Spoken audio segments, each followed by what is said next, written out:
So how's that May 2020 Windows update working out for you? Not too good. Now there are articles in the tech press that the May 2020 update is a disaster. There's 5 big issues that have been showing up that are causing some people to really want to slow down and make sure that they don't take the update. That's still my recommendation. Don't take it yet. Hold off on it. Don't install it. It's an optional update. First issue, probably the most widespread one, has been printer problems, and it's across the board. It's affected HP printers, Ricoh printers, Brother printers, Panasonic printers. There's been a bunch of different printers affected where you just lose the ability to print. Printer drivers not working, along with the ability to print to PDF. So printers have been a big issue in this update, especially since Patch Tuesday, which we'll talk about in a moment. Another problem that's showing up in a lot of places is that Windows 10 will switch over to the touch display or the tablet display mode, which is okay unless you got a computer that doesn't have a touch screen. And you can still use your mouse and do things, but it's kind of unhandy. And the size of the fonts and things, it switches over to, it's not good. It's hard to use. From my standpoint, the storage issues are the biggest issues. Windows 10 has a functionality called storage places where you can take 2 drives and make it look like one drive, and effectively it raids the drives.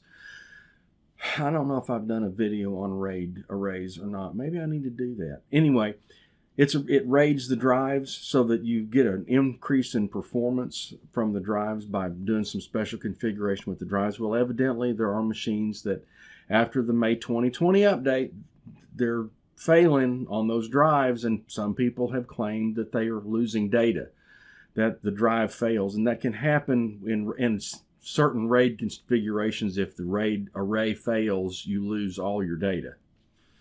Haven't heard of anything that's all data, but some data. Google Chrome authentication is lacking, so you fire up your Google Chrome, you have to log in each time. It's not remembering that may be by design. Microsoft didn't. Google aren't crazy about each other. And then finally, the final issue is that the Windows Fresh Start, which is a way for you to do a complete reinstall, the Fresh Start button is missing. So if something bad happens and you want to go back and just say, okay, let's start again, it won't even do that. A lot of this may be a perfect storm. Remember Patch Tuesday? We've talked about Patch Tuesday before. That's when the security updates came out. Well, Patch Tuesday was last week. It's first Tuesday of the month. Patch Tuesday was last week, which was following closely on the heels of the May 2020 update. And so maybe what's happening is that if the May 2020 update was running fine, then they came back in with the patches, the security patches on Patch Tuesday, and that those weren't sufficiently tested and it's causing the problem. So it's kind of a perfect storm, rolling this out at the end of one month right before you have a Patch Tuesday and a couple of 3 days later, maybe causing these problems. I suspect that that's a big part of it.